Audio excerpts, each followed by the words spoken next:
अस्सलाम वालेकुम स्टूडेंट्स, आज के लेक्चर में एक और न्यूमेरिकल के साथ हम मौजूद हैं और वो न्यूमेरिकल स्टूडेंट्स बुक में पेज नंबर 52 और न्यूमेरिकल नंबर 12 मौजूद है। और ये न्यूमेरिकल भी रिलेट करता है स्टूडेंट्स उन फार्मूलाज से जो हमने लास्ट लेक्चर में ड्राइव किए थे। न्यूमेरिकल रीड करते हैं, डेटा बनाते हैं, फिर समझते हैं कि इसमें क्या रिक्वायर्ड है और क्या हमारे पास डेटा में गिवन है। तो स्टूडेंट्स कहा जा रहा है 2 vectors 10 centimetre and 8 centimetre long. तो स्टूडेंट्स इतना पढ़ के हमें ये पता लगा कि 2 वेक्टर हैं जिनके मैग्नीट्यूड दिए हुए हैं 10 सेंटीमीटर और दिया हुआ है 8 सेंटीमीटर। तो पहले वेक्टर के मैग्नीट्यूड को मैंने ए मार्क कर दिया और दूसरे वाले को क्या मार्क करा स्टूडेंट्स, बी मार्क करा। फिर कहा जा रहा है form an angle of a 60 degree, B 90 degree, C 120 degree. तो स्टूडेंट इस तरह इसके 3 पार्ट हो जाते हैं। ठीक, मतलब कि आप पहला पार्ट जो परफॉर्म करेंगे वो करेंगे 60 डिग्री एंगल पर, फिर 90 पर, फिर 120 पर। और स्टूडेंट तीनों पार्ट एक जैसे हैं तो मैं एक पार्ट आपको करवाऊंगा और ये बता दूंगा कि कहाँ पर क्या चेंज करना है। तो 90 और 120 वाला आप जस्ट कैलकुलेशन करके इसको परफॉर्म कर सकते हैं। फिर रिक्वायर्ड क्या है हमारे पास, पहले हम एंगल लिख लेते हैं। फर्स्ट पार्ट का एंगल थीटा है 60 डिग्री, सेकंड पार्ट का एंगल थीटा है 90 डिग्री और थर्ड पार्ट का एंगल थीटा है 120 डिग्री। फिर स्टूडेंट हर पार्ट में एक ही चीज रिक्वायर्ड है, वो है find the magnitude of difference and the angle with respect to the larger vector. क्या मतलब है, कहा गया कि आप इन वेक्टर का डिफरेंस का मैग्नीट्यूड निकालिए। मतलब a माइनस बी डिफरेंस हो गया स्टूडेंट। मैग्नीट्यूड के लिए किस में इनक्लोज करेंगे, मॉड में इनक्लोज कर देंगे। और याद कीजिए लास्ट लेक्चर में हमने ये वाले फॉर्मूलाज ठीक है ड्राइव किए थे। उसके बाद कहा जा रहा है and the angle with respect to larger vector. किसका एंगल, ये जो डिफरेंस आएगा इसका एंगल। क्योंकि स्टूडेंट कंफ्यूज होंगे कि पहले से एंगल तो मौजूद है हमारे पास, तो फिर ये कौन सा एंगल पूछा। तो स्टूडेंट ये जो एंगल गिवन है ये है बिटवीन ए एंड बी, और जो रिक्वायर्ड है जो पूछा गया है वो है डिफरेंस ऑफ एंगल का, डिफरेंस ऑफ वेक्टर का angle with respect to larger vector. अगर इन दोनों में लार्जर वेक्टर देखें तो कौन सा वेक्टर है, ए। मैं आपको ड्रॉ करके समझाता हूं फिर आपको बेहतर समझ में आएगा। जैसे अगर आपने एक वेक्टर सपोज किया ये ए और ये वेक्टर सपोज किया आपने बी, और अगर हम फर्स्ट पार्ट अटेम्प्ट कर रहे हैं तो angle between A and B कितना है स्टूडेंट, 60 डिग्री। तो ये मैंने मार्क करा कितना एंगल, 60 डिग्री मार्क कर दिया। ठीक, अब स्टूडेंट्स हमें क्या मालूम करना है, हमें पहला पार्ट मालूम करना है a माइनस बी। तो स्टूडेंट्स a माइनस बी कैसे मालूम करें, हमने जो लेक्चर्स में सीखा था वो एडिशन ऑफ वेक्टर सीखा था, सब्ट्रैक्शन ऑफ वेक्टर तो सीखा ही नहीं था। तो बहुत आसान तरीका होता है, आप एडिशन के मेथड से सब्ट्रैक्शन कर सकते हैं। अगर मैं a माइनस बी को ऐसे लिखूं तो बिल्कुल सही बात है, ठीक है। आप अगर इसको प्लस माइनस करेंगे तो ये हो जाएगा प्लस माइनस माइनस बी। मतलब a माइनस बी को आप ऐसे भी कर सकते हैं, जिस वेक्टर में से आपने दूसरा वेक्टर माइनस करना है उसका साइन चेंज करके आप फर्स्ट वेक्टर में ऐड कर लीजिए। मतलब ये कि हमें पहले बनाना पड़ेगा किसको, बी वेक्टर के नेगेटिव को बनाना पड़ेगा। अगर ये बी वेक्टर है तो इसका नेगेटिव मैं यहां ड्रॉ कर सकता हूं स्टूडेंट्स, ये इसका नेगेटिव वेक्टर होगा, गौर से देखिएगा, माइनस बी। नेगेटिव वेक्टर में क्या होता है, डायरेक्शन चेंज होती है, मैग्नीट्यूड क्या रहता है स्टूडेंट्स, सेम रहता है। ठीक, अब अगर आप a को और इस माइनस बी को ऐड कर लें जो यहां पर मौजूद है, a को और इस माइनस बी को ऐड करें तो हेड टू टेल रूल के जरिए कर सकते हैं।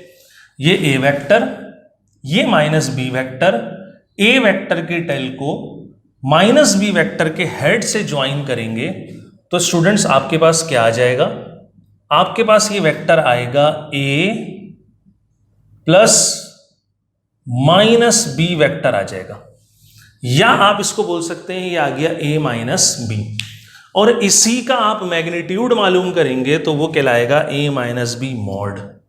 फिर कहा गया इस वेक्टर का ये जो ए माइनस बी या A plus minus B vector आया स्टूडेंट्स, इसका एंगल मालूम करना है ये, एंड द एंगल किसके रिस्पेक्ट से, with respect to larger angle, क्योंकि स्टूडेंट कभी भी किसी सिंगल लाइन या वेक्टर का किसी दूसरे वेक्टर या लाइन के रिस्पेक्ट से एंगल होता है।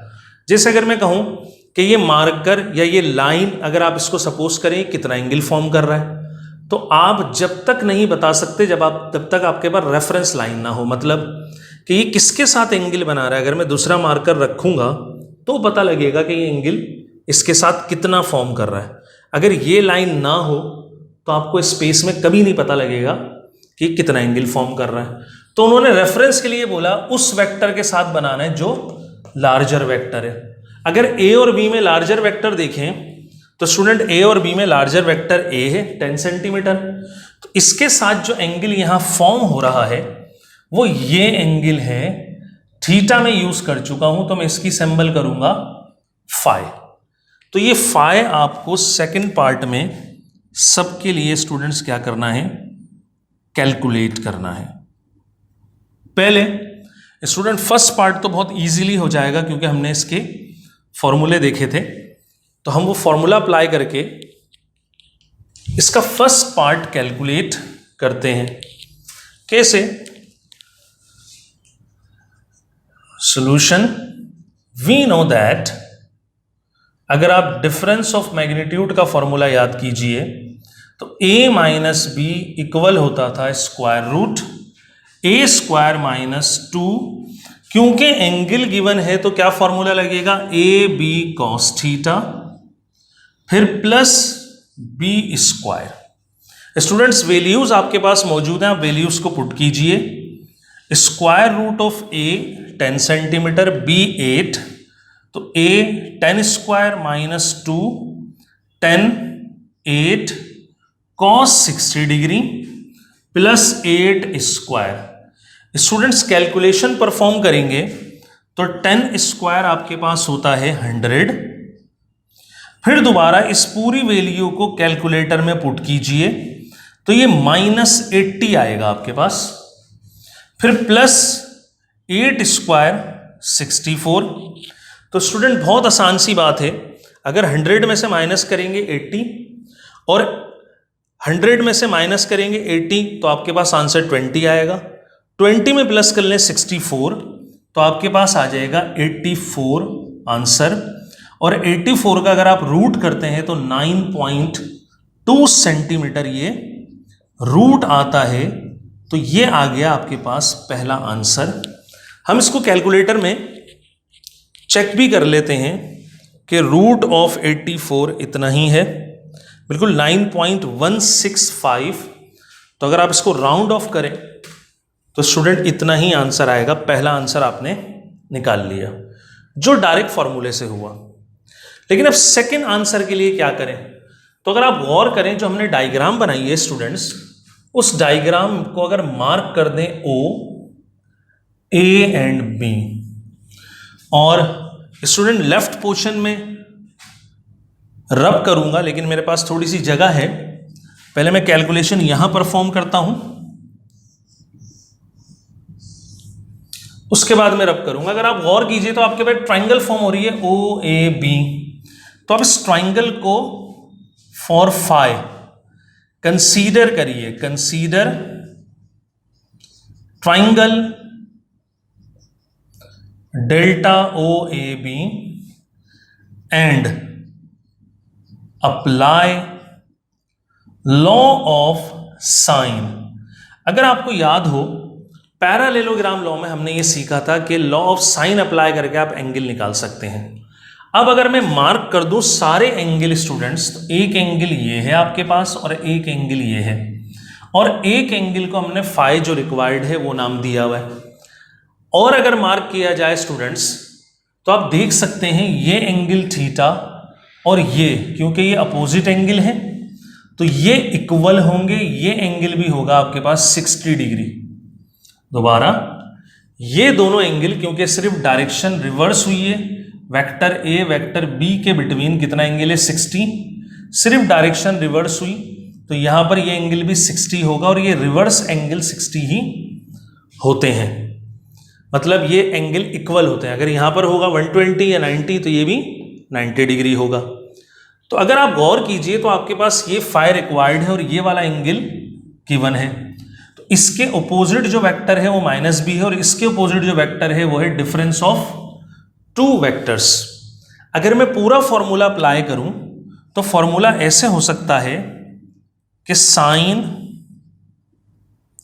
Alpha over A sine beta over B और साइन गामा ओवर सी, या आप इसको रिवर्स भी कर सकते हैं, A over sine alpha, B over sine beta और सी ओवर साइन गामा, कोई इशू नहीं है। आप अपने वेक्टर्स और एंगल्स को पुट कीजिए। स्टूडेंट, अल्फा के सामने जो साइड होती है वो ए, तो अगर मैं इसको अल्फा सपोज करूं, मतलब ये वाला मेरा एंगल अल्फा है तो ये ए होगा, ये बीटा है तो ये बी होगा और ये गामा है तो ये सी होगा। तो हम 1 बाय 1 वैल्यूज को पुट करते हैं और चेक करते हैं फिर हमारे पास क्या रिजल्ट आते हैं।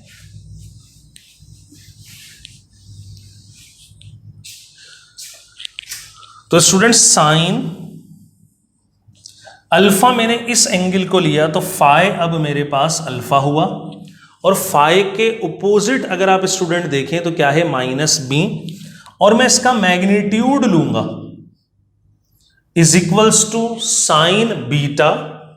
अगर मैं बीटा ये वाला एंगल सपोज करूं स्टूडेंट तो ये हो जाएगा साइन 60 बीटा, और इसके ओपोजिट जो वेक्टर है वो क्या है a माइनस बी लिख सकता हूं, और क्योंकि मैं इसका मैग्नीट्यूड लूंगा तो ये हो जाएगा a minus B magnitude is equals to sine, अब मैंने इसको कोई नाम नहीं दिया तो आप इसको गामा ही कर दें, साइन गामा, और इसके ओपोजिट जो वेक्टर है वो है वेक्टर a, तो a मैग्नीट्यूड आएगा।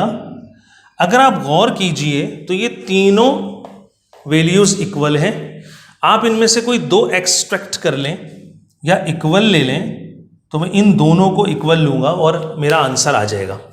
क्यों स्टूडेंट? क्योंकि मेरे पास ये थर्ड एंगल है नहीं और ये वाली साइड तो मुझे लेना पड़ेगी क्योंकि मेरा रिक्वायर्ड फाई है। या तो मैं इसको सेकंड के इक्वल लूं या तो फर्स्ट को इस थर्ड के इक्वल लूं, तो मेरे पास ये वाला बेटर ऑप्शन है। साइन 60 में कैलकुलेट कर सकता हूं और mod of a minus B मेरे पास ये वैल्यू मौजूद है।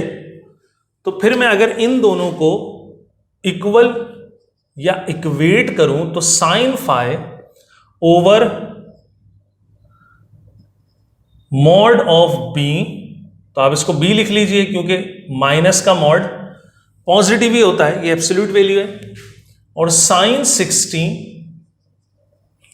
Over a minus B.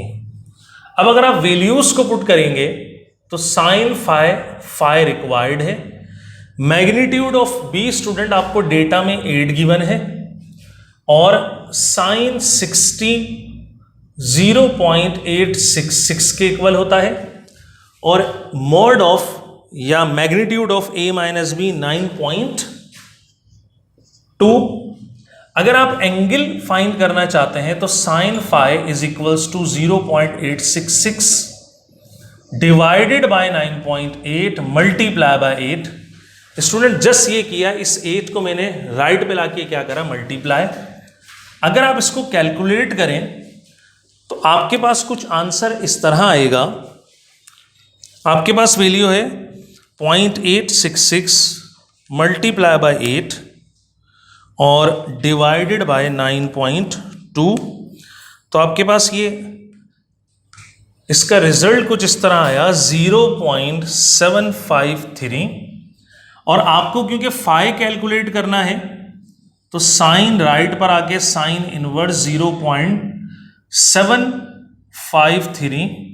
तो स्टूडेंट कैलकुलेटर में आप इसका साइन इनवर्स कीजिए और आंसर आया 48.854 डिग्री।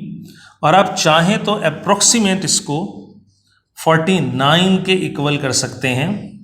तो ये आपका क्या आ गया स्टूडेंट्स, एंगल आ गया of A minus B with respect to larger vector.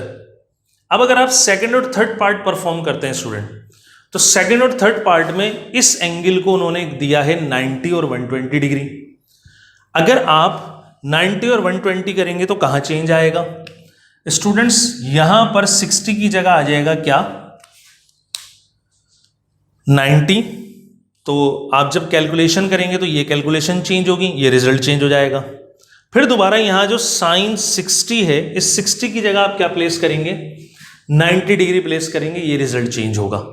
तो बस यहां पर चेंजिंग होगी। इसी तरह अगर आप 120 रखते हैं तो 120 एंगल से ये रिजल्ट चेंज होगा, ये आंसर चेंज हो जाएगा। इसी तरह यहां साइन 120 रखेंगे तो ये रिजल्ट चेंज होगा और आंसर चेंज होगा। जस्ट आपको इसी कैलकुलेशन के साथ बाकी दो पार्ट भी क्या करने हैं, परफॉर्म करने हैं। तो स्टूडेंट्स उम्मीद करता हूं कि आज का लेक्चर आपको समझ में आया होगा। तो नेक्स्ट लेक्चर में कुछ मजीद न्यूमेरिकल्स के साथ हम क्या होंगे, हाजिर होंगे।